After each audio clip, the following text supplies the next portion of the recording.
5 സംസ്ഥാന നിയമസഭകളിലേക്ക് നടന്ന തെരഞ്ഞെടുപ്പുകൾ അവസാനിച്ചു. BJPക്ക് ലേശം ആശ്വസിക്കാവുന്ന വിജയം ആസാമിലും ബംഗാളിലും ഉണ്ടായി. തമിഴ്നാട്, കേരളം അത്ര ശുഭകരമായ സൂചനയല്ല നൽകിയത്. പോണ്ടിച്ചേരിയും BJPക്കും NDAയ്ക്കും ആശ്വസിക്കാം, ആഹ്ലാദിക്കാം. അതതിൻ്റെ രാഷ്ട്രീയ ചിത്രം. അത് പോട്ടെ. ഇവിടെ തിരഞ്ഞെടുപ്പ് കഴിയുമ്പോൾ പൊതുവെ നടക്കുന്നൊരു കലാപരിപാടിയുണ്ട്. പൊതുവെ അങ്ങനെയാണ് കാണുന്നത്.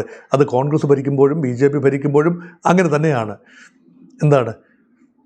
അതുവരെ പിടിച്ചു നിർത്തിയിരുന്ന വില പെട്ടെന്ന് അങ്ങോട്ട് കുതിച്ചുയരും. പറഞ്ഞു വരുന്നത് എണ്ണ വിലയെക്കുറിച്ചാണ്. പെട്രോൾ, ഡീസൽ, കെറസിൻ ഇവയുടെ വിലയിൽ മാറ്റമുണ്ടായിട്ടില്ല. കഴിഞ്ഞ യുദ്ധം തുടങ്ങിയതിന് ശേഷം ഉണ്ടാകേണ്ടതാണല്ലോ. സ്വാഭാവികമായി യുദ്ധത്തിൻ്റെ കാർമേഘം ഉയരുമ്പോഴേ വിലകൾ കയറ്റേണ്ടതാണ്. അഡ്മിനിസ്ട്രേറ്റീവ് പ്രൈസിംഗ് സിസ്റ്റം അങ്ങ് മാറി. അതിനുശേഷം കഴിഞ്ഞ ഏതാനും വർഷമായി UPA ഗവൺമെൻറ് അവസാന കാലം മുതൽ ഇപ്പോൾ എണ്ണ കമ്പനികൾ വില നിയന്ത്രിക്കുന്ന ഒരു പതിവാണ്. അങ്ങനെയാണെങ്കിൽ പോലും ഗവൺമെൻറ് ഓഫ് ഇന്ത്യ കൊടുക്കുന്ന പച്ചക്കൊടി കാട്ടുന്നതനുസരിച്ച് മാത്രമേ എണ്ണ കമ്പനികൾക്ക് വിലകൾ ആത്യന്തികമായി നിശ്ചയിക്കാനാവൂ. അവർ പിടിച്ചു നിൽക്കുകയാണ്. ലിറ്റർ ഒന്നിന് 8-10 രൂപ നഷ്ടത്തിലാണ് പെട്രോൾ വിൽക്കുന്നത്. 10-25 രൂപ നഷ്ടത്തിലാണ് ഡീസൽ വിൽക്കുന്നത് എന്നാണ് എണ്ണ കമ്പനികൾ പൊതുവെ പുറത്ത് പറയുന്നത്. അതിപ്പോഴത്തെ കാര്യം. പക്ഷേ ഇത്രയും കാലം, കഴിഞ്ഞ 8-9 വർഷം താഴ്ന്നു നിന്ന എണ്ണ വില, അതിൻ്റെ പ്രയോജനം, എണ്ണവില $130 കയറിയപ്പോഴാണ് ഇപ്പോഴത്തെ വില ഒരു 100 രൂപ പെർ ലിറ്ററിന് അടുപ്പിച്ച് ഡീസൽ, പെട്രോൾ ആ വിലയിലേക്ക് എത്തിച്ചു നിർത്തിയത്. അതിനുശേഷം കുറേ വർഷങ്ങളായി എണ്ണ വിലയിൽ, പെട്രോൾ ഡീസൽ വിലയിലെങ്കിലും കാര്യമായ വർധന ഉണ്ടായില്ല എന്നത് ആശ്വാസമായി ഇപ്പോൾ ജനങ്ങൾക്ക് തോന്നാമെങ്കിലും വലിയ ഒരു തുകയാണ്, ശതകോടികളാണ് എണ്ണ കമ്പനികളുടെ അക്കൗണ്ടിൽ ലാഭമായി ഈ വർഷങ്ങളെല്ലാം വന്ന് നിറഞ്ഞത്. ഇപ്പോൾ നഷ്ടമാണ്, സമ്മതിക്കുന്നു. പക്ഷേ അടിഞ്ഞുകൂടിയ ലാഭം അവിടെ നിൽക്കെ, അടിഞ്ഞുകൂടിയ സർപ്ലസ് ഫണ്ട് അവിടെ നിൽക്കെ ഇപ്പോഴത്തെ നഷ്ടം സഹിക്കാവതല്ലേ എന്ന മറു ചോദ്യവും ചിലരെങ്കിലും ഉയർത്തുന്നുണ്ട്. പക്ഷെ പിടിച്ചു നിൽക്കാനാവാത്ത രീതിയിൽ എണ്ണ വില കുതിച്ചുയരുന്നു. ഇപ്പോൾ സമാധാന കരാർ സാധ്യത വലിയ തോതിൽ വന്നപ്പോൾ എണ്ണ വില $100 പെർ ബാരലിനേക്കാളും താണു. യുദ്ധം തുടങ്ങിയപ്പോൾ ഫെബ്രുവരി 28 എണ്ണ വില വീപ്പയ്ക്ക് ബാരലിന് $65 ആയിരുന്നു ശരാശരി ബ്രന്റ് ക്രൂഡിൻ്റെ വില. അത് ഉയർന്നു 120 വരെയായി. അത് താണ് യുദ്ധവിരാമം ഉണ്ടാകുന്നു, സമാധാനം ഉണ്ടാകുന്നു എന്ന് വന്നപ്പോൾ $100 താഴെയായി ഏതാനും ദിവസങ്ങൾ, ഏതാനും മണിക്കൂറുകൾ. പക്ഷെ വീണ്ടും യുദ്ധം അവസാനിക്കുന്ന ലക്ഷണമില്ല എന്ന് പറഞ്ഞപ്പോൾ ഏറ്റവും അവസാനം കിട്ടിയ റിപ്പോർട്ട് അനുസരിച്ച് $105 പെർ ബാരൽ. അത് വലിയ തുകയാണ്. അപ്പോൾ അത് അധികകാലം ഈ $100 അടുപ്പിച്ചുള്ളൊരു നിലയിൽ അധികകാലം പിടിച്ചു നിർത്താനാവില്ല. ആത്യന്തിക യുദ്ധവിരാമം ഉണ്ടാകുകയാണെങ്കിൽ തീർച്ചയായും എണ്ണവില കൂപ്പുകുത്തും. ഒരുപക്ഷെ യുദ്ധം തുടങ്ങിയപ്പോൾ ഉണ്ടായിരുന്ന $65 താഴെ പോകാം. ഒരുപക്ഷെ അത് താഴെ പോയി $32 വരെ ആയതാണ് വില. $40 ആയതാണ്.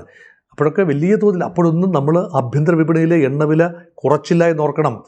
ഇപ്പോൾ കൂട്ടിയത് ആകെപ്പാടെ പാചകവാതകത്തിൽ, വാണിജ്യ ആവശ്യത്തിനുള്ള പാചകവാതകം അല്ലാത്ത domestic use of cooking gas, അതിനുള്ള വില മാത്രമാണ് കൂട്ടിയത്. ഏവിയേഷൻ ഫ്യൂവലിന് നേരത്തെ തന്നെ കൂട്ടി, വിമാന ഗതാഗതം ചെലവേറിയതായി.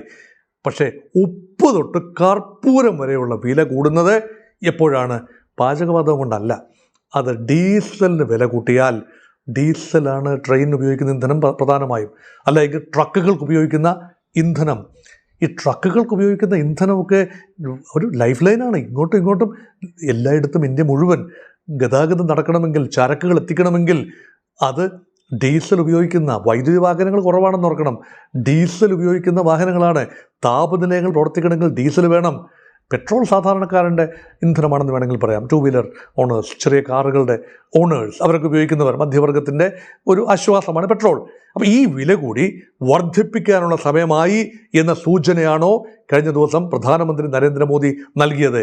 കോവിഡ് കാലത്തേതിന് സമാനമായ രീതിയിൽ ടൈറ്റനിങ് ദ നോസ്, നിങ്ങൾ ലൈറ്റ് പരമാവധി കുറവ് ഉപയോഗിക്കുക, യാത്ര പലപ്പോഴും ഷെയർഡ് ട്രാൻസ്പോർട്ടേഷൻ ഉപയോഗിക്കുക, അനാവശ്യമായി വാഹനങ്ങൾ ഉപയോഗിക്കാതെ ഇരിക്കുക, പരമാവധി ഇന്ധനം സൂക്ഷിച്ചുപയോഗിക്കുക, ക്ഷാമം വരുന്നു എന്ന ഒരു പ്രഖ്യാപനം വരുന്നത് പ്രധാനമന്ത്രിയുടെ ഭാഗത്തുനിന്ന് വരുന്നത് വിലകൾ കൂട്ടുന്നതിന് മുൻപുള്ള ഒരു മയപ്പെടുത്തലാണോ, മനസ്സൊരുക്കലാണോ, നിലമൊരുക്കലാണോ, സജ്ജീകരണമാണോ? അതാണ് ഗൗരവമായ ചോദ്യം. അതിനുള്ള എല്ലാ സാധ്യതയും കാണുന്ന ഒരാഴ്ചക്കുള്ളിൽ ഒരുപക്ഷെ വില വർധനയുണ്ടാകും. ഘട്ടം ഘട്ടമായിട്ടോ ഒറ്റയടിക്കോ വില വർധന ഉണ്ടാവും. വർദ്ധിച്ച വില കാര്യമായി കുറച്ച് കാണുന്നില്ല. ഗവൺമെൻറ് ഒരു പ്രയോജനം ചെയ്തു. എക്സൈസ് തീരുവ 10 രൂപ വീതം ഡീസൽ പെട്രോളിന് കുറച്ചു എന്നത് വലിയൊരു അനുഗ്രഹമാണ്. അത് ഓയിൽ കമ്പനികൾക്ക് ചെറിയൊരു രീതിയിൽ ഒരു ആശ്വാസം ലഭിക്കുകയും ചെയ്തു. പക്ഷേ അത് മതിയാവില്ല, ഒരുപക്ഷെ വില കൂട്ടേണ്ടി വരും എന്നതുകൊണ്ടാവാം ഇപ്പോൾ യുദ്ധ സാഹചര്യമാണ്, അടിയന്തരമായ ആവശ്യമാണ്. ഒരു സാമ്പത്തിക അടിയന്തരാവസ്ഥയൊന്നും ഒരുപക്ഷെ പ്രഖ്യാപിക്കില്ല. പക്ഷേ കോവിഡ് സമയത്തിന് സമാനമെന്ന് പറയുമ്പോൾ നിങ്ങൾ വീടിന് പുറത്തിറങ്ങാതെ ഇരിക്കണമെന്നല്ല, മറിച്ച് പുറത്തിറങ്ങുന്നത് കുറച്ചുകൊണ്ട് വരിക. പരമാവധി കാര്യങ്ങൾ എനർജി കൺസർവേഷൻ, നമ്മുടെ ഊർജ സുരക്ഷയ്ക്ക് അത്യന്താപേക്ഷിതമായ രീതിയിൽ ജനങ്ങൾ കൂടി സഹകരിക്കുക എന്ന ഒരു നിർദ്ദേശമാണ് പ്രധാനമന്ത്രി മുന്നോട്ട് വച്ചിരിക്കുന്നത്. വില വർധനയ്ക്ക് മുൻപുള്ള ചില സൂത്ത് സേയിങ് എന്നതിലേക്കാണ് ഈ കാര്യങ്ങൾ വിരൽ ചൂണ്ടുന്നത് എന്നാണ് എൻ്റെ അഭിപ്രായം. ഇന്ത്യയിലെ എണ്ണ വിലവർധന സാധ്യതയെ നമ്മൾ വിമർശനപരമായി നിരീക്ഷിക്കുമ്പോഴും ഒരു കാര്യത്തിൽ ഗവൺമെൻറ് ഓഫ് ഇന്ത്യയെ അഭിനന്ദിക്കാതിരിക്കാൻ കഴിയില്ല. ഈ ഒരു ഓയിൽ ഷോക്ക് ഉണ്ടാകുമെന്ന് മുൻകൂട്ടി അറിയാനുള്ള ഒരു കഴിവ് ഇന്ത്യ ഗവൺമെൻറ് ഉണ്ടായിരുന്നു. അതുകൊണ്ടാണ് ഇന്ത്യക്കൊരു സ്ട്രാറ്റജിക് റിസർവ് ഉണ്ട്, ഓയിൽ റിസർവ്. അത് മംഗലാപുരത്തും ഹൈദരാബാദിലും പലയിടങ്ങളിലായി വലിയ എണ്ണ കരുതൽ ശേഖരമുണ്ട്.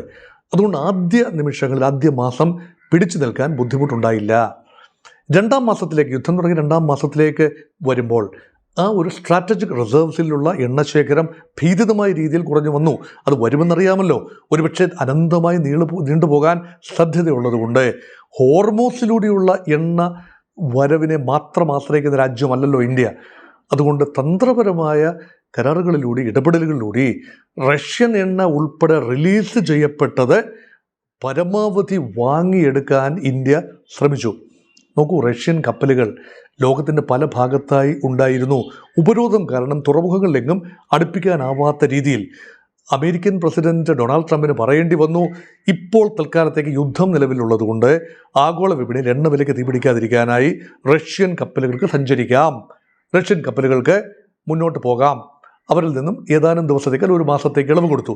അത് വീണ്ടും നീട്ടിക്കൊടുത്തു. അത് പരമാവധി ഭാരതം ഉപയോഗിച്ചു. അതുകൊണ്ട് ഈ റഷ്യയിൽ നിന്ന് എണ്ണ വാങ്ങിയാൽ ടാരിഫ് അടിച്ചുകൊണ്ട് കയ്യിൽ കൊടുക്കും, 25% അഡീഷണൽ ടാരിഫ് എന്ന് അമേരിക്കയുടെ തീട്ടൂരം പൂർണ്ണമായി ഇന്ത്യ അങ്ങ് അംഗീകരിച്ചില്ല. 38 മുതൽ 40% വരെ ഇന്ത്യയുടെ ഊർജ ആവശ്യം ഘട്ടം ഘട്ടമായി ഉയർത്തിക്കൊണ്ട് വന്ന് ഇന്ത്യ റഷ്യയിൽ നിന്നും അത് വാങ്ങിയെടുത്തിരുന്നു. പണ്ടൊന്നും ഒന്നുമില്ലായിരുന്നു. ഉക്രൈൻ യുദ്ധം തുടങ്ങുന്നതിന് മുമ്പ് റഷ്യയിൽ നിന്ന് എണ്ണ കാര്യമായി ഇന്ത്യ വാങ്ങിയിരുന്നില്ല.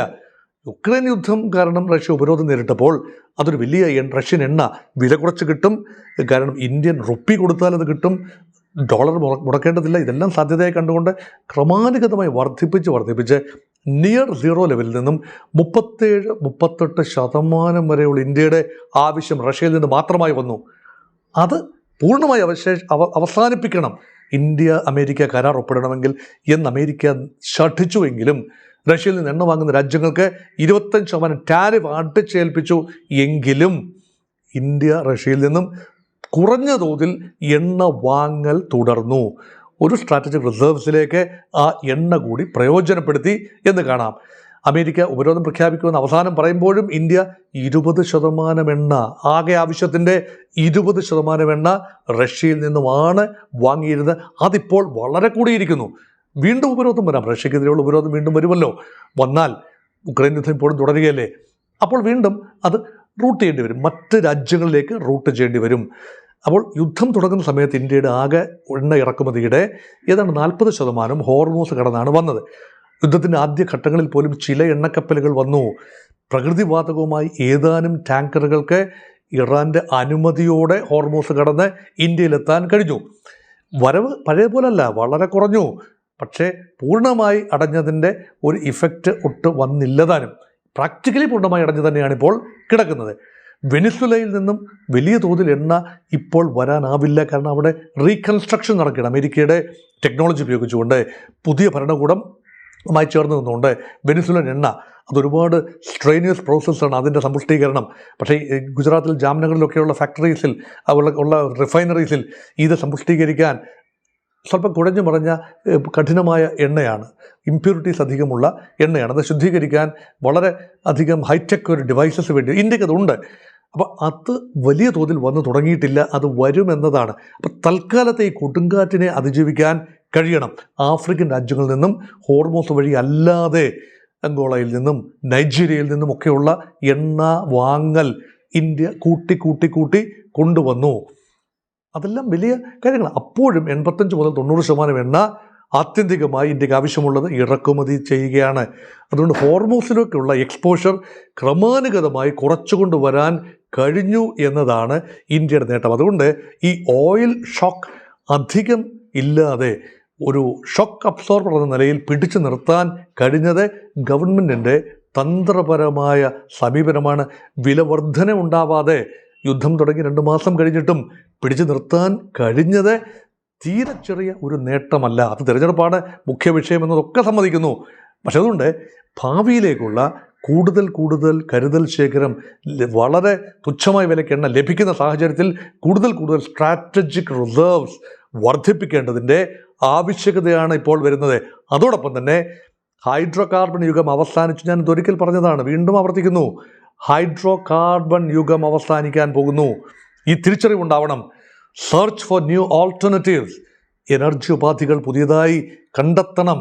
അത് വയബിളായി, കൊമേഴ്ഷ്യലി വയബിളായി നമ്മൾ എക്സ്ട്രാക്ട് ചെയ്തെടുക്കണം. സോളാർ എനർജി ഉൾപ്പെടെ, വിൻഡ് എനർജി ഉൾപ്പെടെ മറ്റ് രൂപങ്ങളിലുള്ള, അല്ലാതെ പ്രകൃതിയുടെ റിസോഴ്സാണ് ഹൈഡ്രോ കാർബൺ. പെട്രോളും ഡീസലും ഗ്യാസിനും ഒക്കെ വരുന്നത് ഒരു സോഴ്സിൽ നിന്നാണ്, ഈ ക്രൂഡ് ഓയിലിൽ നിന്നാണ്. ക്രൂഡ് ഓയിലോ ഗ്യാസോ പ്രകൃതി വാതകമോ എക്കാലത്തും നിലനിൽക്കണമെന്നില്ല. അതുമാത്രമല്ല, നമുക്കതിന് ധാരാളിത്തമില്ല. അതുകൊണ്ട് അതിൻ്റെ പുറകെ മാത്രം പോകാതെ ആണവ ഇന്ധനം ഉൾപ്പെടെ നമ്മുടെ ഫാസ്റ്റ് ബ്രീഡർ റിയാക്ടേഴ്സ്, ആകെ 22 റിയാക്ടേഴ്സാണ് നമുക്ക് ആണവ റിയാക്ടേഴ്സ് മൊത്തത്തിലുണ്ടായിരുന്നത്. അവിടെ അതിൽ ഏതാനും എണ്ണം നമ്മൾ സൈനിക ആവശ്യത്തിന് വേണ്ടി മാറ്റിവെച്ചു. ബാക്കി 14ഓളം യൂണിറ്റുകൾ ഊർജ്ജ ഉപയോഗത്തിനായി നമ്മൾ മാറ്റിവെച്ചിരിക്കുകയാണ്. അവിടെ ഉൽപ്പാദനം വർദ്ധിപ്പിക്കാം. അതുപോലെ യുറേനിയം അധിഷ്ഠിതമായ ഒരു ഉത്പാദനം, അതുപോലെ തോറിയം അധിഷ്ഠിതമായ ഉത്പാദനം. ഇവിടെ തോറിയം ഉൾപ്പെടെ ഉപയോഗിക്കപ്പെടുന്ന റിയാക്ടറുകൾ അത് വൻതോതിൽ ഉപയോഗിക്കണം. ഫാസ്റ്റ് ബ്രീഡർ റിയാക്ടറുകളുടെ ശേഷി കൂട്ടേണ്ടതുണ്ട്. സേഫായി, സെക്യൂറായി ആണവ ഇന്ധനം ഉപയോഗിക്കാൻ ഇന്ത്യ ഇപ്പോൾ തയ്യാറായി എന്നാണ് ഇന്ത്യ പറയുന്നത്. പക്ഷേ അത് പറഞ്ഞതല്ല. അതിപ്പോൾ ഇന്ത്യയുടെ ഒരു പോളിസി ഉണ്ട്. അത് 2008 ആണവ കരാർ, Indo US civil nuclear energy agreement, 123 agreement എന്നൊക്കെ പറയുന്ന ആ എഗ്രിമെൻറ്റ് ഒബാമ ഭരണകാലത്ത് മൻമോഹൻ സിംഗും ഒബാമയും തമ്മിൽ ഏർപ്പെട്ട ആ കരാറിൽ പറയുന്നത്, കരാറിനോട് തുടർന്ന് പറഞ്ഞിരുന്നത് ഘട്ടം ഘട്ടമായി ആകെ ഊർജ്ജ ആവശ്യത്തിൻ്റെ 20% ആണവ ഊർജ്ജമായി നമ്മൾ മാറ്റിയെടുക്കണം. അങ്ങനെ പക്ഷേ ഇതുവരെ ആ ടാർഗറ്റ് നടപ്പായിട്ടില്ല. അത് നടപ്പാക്കിയെടുക്കാനും 20 എന്നത് കൂട്ടിക്കൊണ്ടുവരാനും ഒക്കെയുള്ള സമയമാണ്. നമുക്ക് കൽപ്പാക്കത്തെയും അല്ലെങ്കിൽ തമിഴ്നാട്ടിലെ തന്നെ മറ്റ് ഊർജ നിലയങ്ങൾ ഉപയോഗിക്കാൻ കഴിയണം. അതിൽ നിന്നും ഗ്രിഡിലേക്ക് കൊടുക്കാൻ കഴിയണം. വൈദ്യുതി പാഴാകാതെ ഇരിക്കട്ടെ. ഇന്ധനം പരമാവധി, ഈ ഇന്ധനം എന്ന രൂപത്തിലല്ല, ആണവ മാർഗത്തിൽ വൈദ്യുതി ഉത്പാദിപ്പിക്കാൻ കഴിയട്ടെ. അല്ലാതെ ഡീസൽ ഉപയോഗിച്ച് തെർമൽ പ്ലാന്റുകൾ വീണ്ടും പ്രവർത്തിപ്പിച്ച് നമ്മുടെ ആവശ്യം നിറവേറ്റാനാണ് എങ്കിൽ ഹോർമോസിലേതുപോലെ നാളെ വേറൊരിടത്തായിരിക്കും പ്രശ്നം. വെളിയിൽ നിന്ന് വരേണ്ടതല്ലേ? അവിടെ ബുദ്ധിപൂർവം ഇന്ത്യക്ക് പ്രവർത്തിക്കാൻ കഴിയട്ടെ. മാറി ചിന്തിക്കാൻ ഈ യുദ്ധം, ഹോർമോസ് ഉപരോധം ഒരു മാറി ചിന്തിക്കാനുള്ളൊരു സാഹചര്യം ഒരുക്കാൻ ഈ യുദ്ധം കാരണമായി എന്ന് വിശ്വസിച്ചുകൊണ്ട് നിർത്തട്ടെ. നല്ല ഒരു ഊർജ്ജപൂരിതമായ നല്ല നാളുകൾ ആശംസിച്ചുകൊണ്ട് നിർത്തട്ടെ. നമസ്കാരം.